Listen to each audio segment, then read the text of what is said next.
자, 이번 시간에는 요 10.12를 공부를 하겠습니다. 자, 10.1에서는 별 내용이 안 나와요. 그냥 여러 가지 종류의 기체, 그 다음에 걔네들의 특징, 그리고 기체라는 것은 어떤 공간에 균일하게 퍼져서 날아다니는 거다. 그 얘기죠. 우리가 이제 자세하게 알아볼 내용은 압력인데요. 일단 이제 기체를 대상으로 해서 어떤 것들을 측정할 수 있는지 먼저 살펴보겠습니다.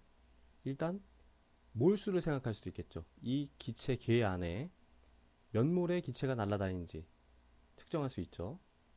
그 다음에 압력이 얼마인지, 그리고 온도가 얼마인지, 그리고 부피가 얼마인지 이런 걸 측정할 수가 있습니다. 그리고 얘네들 사이의 관계가 어디서 나타납니까? 바로 기체 법칙 또는 걔네들 식으로 표현한 이상기체 식에서 얘네들의 관계를 얘기를 하고 있는 거죠. 자, 이제 하나하나 보면은 몰수는 간단해요. 뭐 1몰, 2몰 그런 거니까 간단하고, 부피도 간단합니다. 1리터, 2리터 명확한 그런 개념이죠. 보통 기체에서는 리터를 많이 씁니다. 자, 근데 이제 이 온도랑 압력이 상대적으로 좀 생소할 수 있는데요. 온도는 우리가 흔히 쓰는 섭씨 온도를 쓰질 않아요. 예. 섭씨 온도 대신 절대 온도 켈빈을 씁니다. 절대 온도. 그래서 이후에 나오는 여러 가지 그 법칙에 온도가 들어간다 그러면은 거의 대부분은 이런 절대 온도가 돼요. 그래서 이제 절대 온도가 뭔지는 좀 이따 우리가 나중에 자세하게 보기로 하고요. 압력도 상대적으로 좀 생소한 개념이라고 할 수 있죠. 압력. 그래서 이번에는 이제 압력에 대해서 자세하게 공부를 하겠습니다. 자, 압력, 프레셔. 압력이 뭡니까? 압력이라는 물리량은 어떻게 정의되죠? 압력은요, 단위 면적당 가해지는 힘입니다. 예, 에어리어. 단위 면적당 가해지는 포스. 이렇게 압력이 정의가 돼요. 그래서 똑같은 힘이라고 하더라도요, 우리가 뭐 흔히 경험할 수 있는 거죠. 똑같은 힘이라고 하더라도 작은 면적에 가해진다. 그러면은 압력이 큰 거죠. 예. 반대로 똑같은 힘이 더 넓은 면적에 가해진다. 그러면은 압력이 분산되니까 더 작은 압력을 느끼게 됩니다. 자, 압력은 이런 단위를, 그러니까 이런 의미를 가지고 있기 때문에, 예, 어떤 단위를 가지게 될까요? P는 단위 면적당 가해지는 힘이니까 단위 면적의 SI 단위가 뭡니까? 제곱미터가 될 테고요. 힘은 당연히 뉴턴이죠. 그래서 제곱미터당 가해지는 뉴턴의 크기, 예, 요거를 갖다가 1파스칼이라고 합니다. 파스칼. 1파스칼이라는 것은 압력의 단위인데요. 단위 면적당 1제곱미터당 1뉴턴의 힘이 가해질 때 그 압력을 1파스칼이라고 해요. 자, 근데 이 파스칼이라는 단위는요, 보통 우리가 기체의 압력을 표현하는데 잘 쓰질 않습니다. 예. 우리가 지금 왜 압력을 공부하는 거예요? 여러 가지 기체가 있을 때 얘가 몇 ATM이다, 그러니까 압력이 얼마다 이런 걸 표현하려고 하는 건데, 파스칼이라는 단위는 너무 작아요. 보통 우리가 많이 보는 기체, 뭐 대기압을 포함해서 이런 기체들은 보통 몇 파스칼의 압력을 갖냐면요, 10의 5승 파스칼의 크기를 가져요. 우리는 잘 못 느끼지만 대기압이 이렇게 강한 겁니다. 대기압은 굉장히 강한 압력이에요. 10의 5승 파스칼, 1제곱미터에 10의 5승 뉴턴이 찍어 누르고 있는 거예요. 예. 이렇게 큰 압력을 보통 우리가 다루기 때문에 파스칼이라고 맨날 10의 5승 파스칼, 뭐 2 곱하기 10의 5승 파스칼 이렇게 얘기를 할 수가 없는 겁니다. 그래서 실질적으로는요, 파스칼은 기체의 압력을 표현하는데 잘 안 쓰고요. 자, 또 안 쓰는 거, 바라는 것도 잘 안 씁니다. 1바는 대기압을 얘기해요. 대기압. 우리가 그냥 흔히 살고 있는 이 대기압, 뭐 상황에 따라서 조금씩 달라질 수 있지만 그만큼의 압력을 1바라고 합니다. 이것도 앞으로 여러분들이 볼 일은 별로 없을 거예요. 자, 우리가 기체의 압력을 나타내는데 제일 많이 쓰는 압력의 단위 뭐가 있냐면요, 1atm이 있습니다. 1atm. 그리고 얘랑 똑같은 것, 이 1atm을 뭐라고 하냐면 1기압이라고도 하죠. 그리고 얘랑 똑같은 게 이따 공부를 하겠지만 760mm HG예요. 그리고 또 역시 얘를 760 토르라고도 합니다.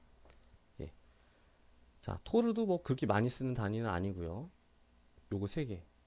ATM, 몇 기압, 그 다음에 이렇게 밀리미터 HG라는 요 단위들이 우리가 기체의 압력을 나타내는데 가장 많이 쓰는 그런 압력의 단위입니다. 자, 그럼 이제 얘네들이 구체적으로 어떤 의미를 가지고 있고 어떻게 측정되는지를 한번 보죠.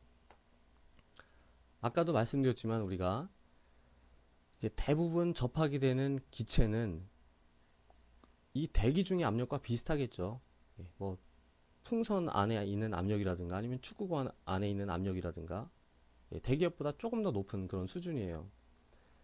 자, 근데 우리가 대기압이 굉장히 큰데도 불구하고 우리는 못 느끼고 있죠. 그걸 어떻게 측정할 수 있느냐?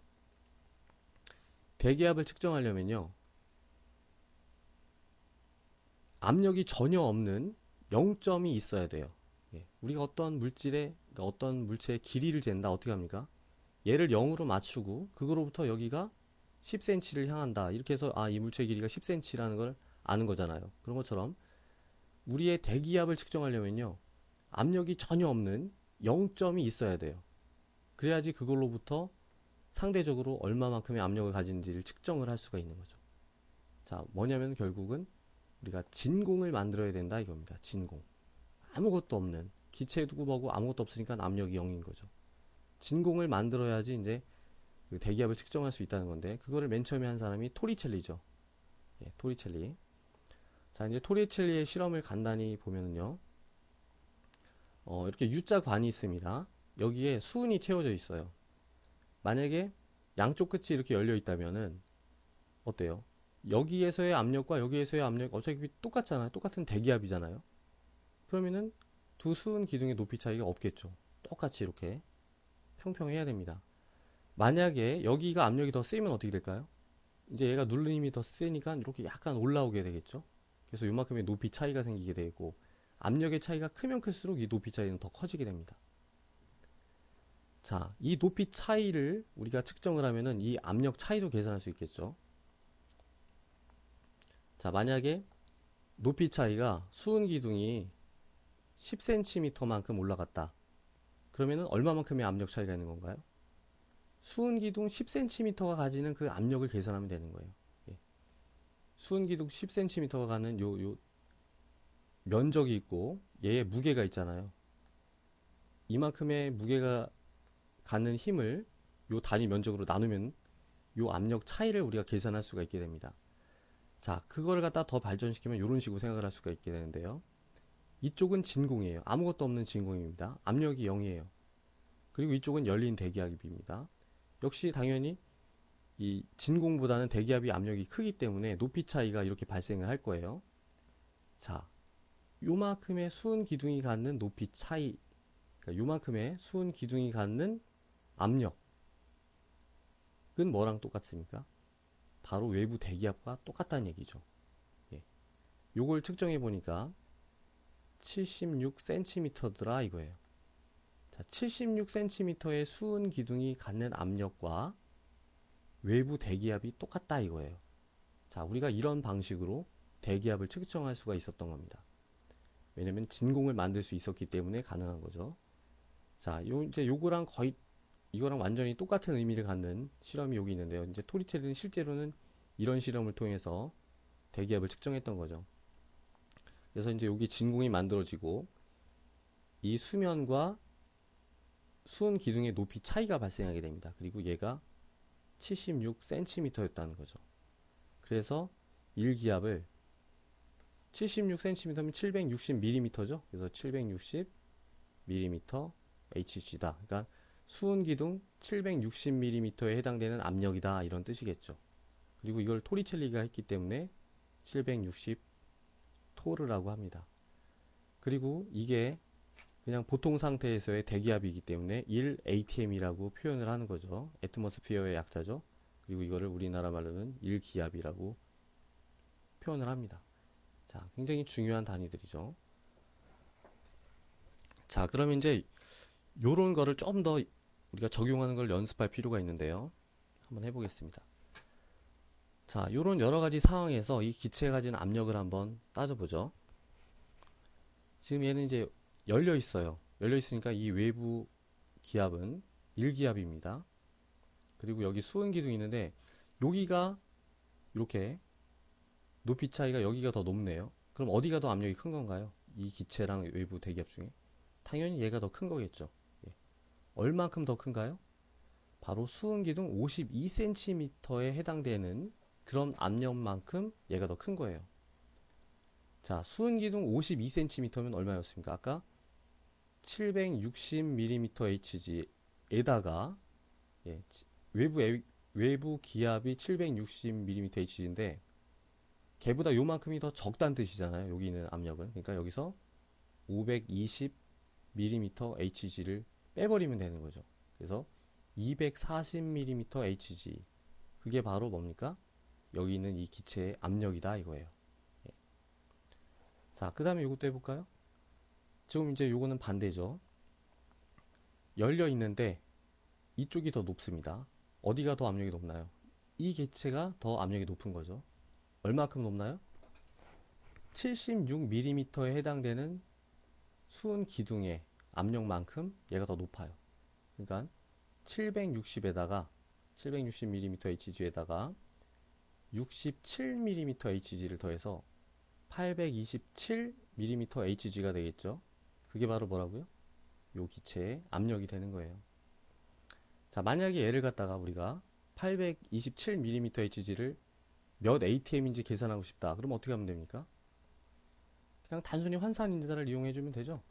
환산인자. 그래서 곱하기 아까 760mm HG가 1 ATM이었으니까 이렇게 단순히 곱해주기만 하면 얘랑 얘랑 없애서 우리가 이제 주어진 단위를 우리가 원하는 ATM이라는 단위로 만들 수가 있습니다. 자, 이것도 한번 해보죠. 얘는 이제 클로즈드 엔드고 얘는 진공이에요. 압력이 0입니다. 그리고 당연히 얘는 이제 압력이 있으니까 높이 차이가 이렇게 생기겠죠. 자, 얘는 얼마만큼의 압력을 가지고 있을까요? 그쵸. 바로 수은기둥 10.3cm에 해당되는 압력. 그게 바로 이 기체의 압력이에요. 그럼 어떻게 하면 됩니까? 10.3cm니까 103mm HG겠죠. 그게 바로 이 기체의 압력인 거예요. 자, 그래서 뭐 이런 식의 표현, 이런 상황을 통해서 이 기체가 가지는 압력이 얼마인지 이런 걸 이해하는 게 굉장히 기본이 됩니다. 이런 걸 이제 적용하는 하나의 예가 바로 우리가 나중에 공부할 증기압이라는 게 있어요. 증기압. 증기압이라는 것은 어떤 특정 온도에서 액체상과 기체상이 평형에 도달했을 때 그 기체상이 가지는 압력, 그거를 증기압이라고 합니다. 자, 지금 맨 처음에 이제 기체 증기가 하나도 없었을 때는 얘도 진공이고 얘도 진공이겠죠. 그래서 높이 차이가 없는데 시간이 지나면은 여기에 기체상이 만들어지게 되고 그 기체가 나타내는 압력 때문에 높이 차이가 발생하게 되겠죠. 수은기둥 요만큼에 해당되는 압력, 그게 바로 그 특정 온도에서의 이 물질의 증기압이 되는 거예요. 자, 증기압이 크면 클수록 어떤가요? 기체가 많다는 얘기죠. 더 잘 휘발이 되는 거고 분자 간의 인력이 더 작다는 겁니다. 그래서 이제 그거에 대한 자세한 내용은 우리가 다음 챕터에서 공부를 하게 됩니다. 자, 그래서 지금까지 우리가 압력을 봤고요. 이제 다음 시간부터는 아까 말씀드렸던 압력, 부피, 몰수, 온도 사이의 관계 이런 것들을 하나하나 살펴보겠습니다.